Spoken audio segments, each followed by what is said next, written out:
Hello and welcome back. One of the biggest challenges for most people is to recognize what's a feeling and what's a thought. Because it's very common people intermingle the two frequently and address emotions as thoughts, thoughts as emotions. So I'd like to address that in a couple different ways today. One is when you think of how our brain works, and we talked about this earlier, is that when you think about the brain, physiologically speaking, your thoughts come from the cortex. There's a wire in there that is sort of the neurology that's giving you the thought. Your emotions come from the amygdala, which is a different place. It's a different process. Emotions don't really learn. Emotions don't change. We're born with the amygdala fully developed. But the cortex takes 25 years and it changes throughout our lives with every thought we have. So our thoughts and emotions come from a different part of the brain and do different things. With the BCA holistic approach, you think of emotions as power. So there's no reason to fight your power. It's okay to accept whatever that power is, because they don't tell us what to do. They just give us power. Our thoughts, on the other hand, direct us to where we want to go, and we learn and unlearn them in changes. We can have helpful thoughts, empowering thoughts, disempowering thoughts. So there's a whole lot of different things going on. So we have emotions and thoughts. Another way to think of this is just saying, for example, I'm sad. It's expressing how you feel and being in that moment. I'm sad. I'm angry. You can even see in my face when I say I'm angry, it's very easy to look angry, or I'm sad, or I'm anxious. So, when we say that, that's expressing an emotion. But when we say, I think I'm sad, I feel like I'm sad, that is a thought about an emotion. And oftentimes people say that because they're not sure what they're feeling. I think I'm sad. I feel like I'm sad. I feel kind of anxious. When we say that, it's a thought trying to figure out an emotion and not that emotion. And so say this, I'm anxious. That's the emotion. I think I'm anxious. That's the thought. I'm anxious. I feel like I'm anxious.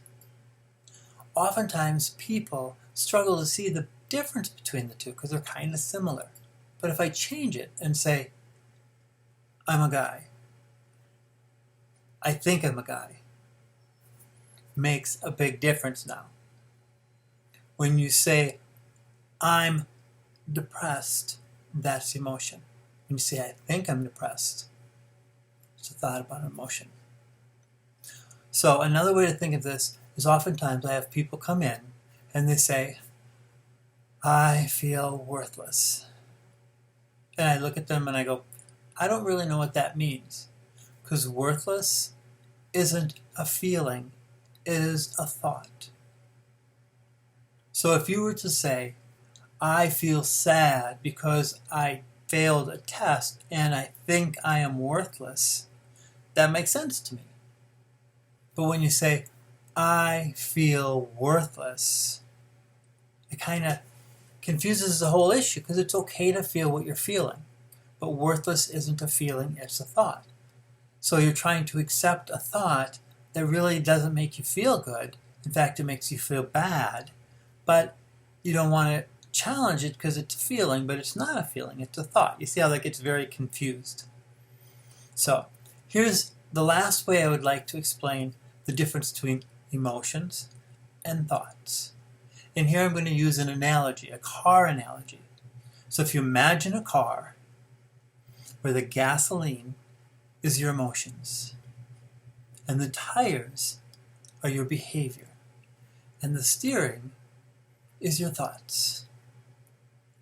And as you're going down the road of life and the car starts heading off the road to crash into a tree, what do you need to do to make that situation better? If you say, change the steering back to the road? Great, that makes sense. That's using thoughts and emotions as power. But oftentimes people say, I did it because I was angry. I did it because I was sad or scared. And that essentially is blaming the gasoline, the power. And so as you drive off, it's like, oh, we need to change the gasoline, which doesn't make sense. So here is a visual to kind of show you, the car analogy where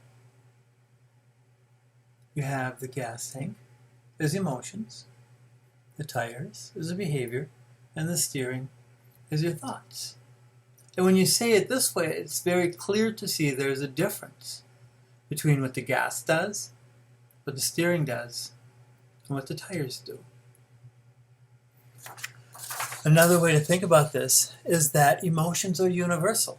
When I say sad, it doesn't matter if you're Chinese or American or Brazilian or whatever nationality or location or age, whether you're 2 or 82. When I say sad, we all know what sad feels like. When I say sad because I struggled with an algebra problem in school, that's unique to each person. Emotions are universal. Just like in a car, the gasoline is essentially the same in all cars. But when you're driving on the road, the gasoline doesn't care the road conditions. Doesn't care if it's an icy road or a beautiful summer day.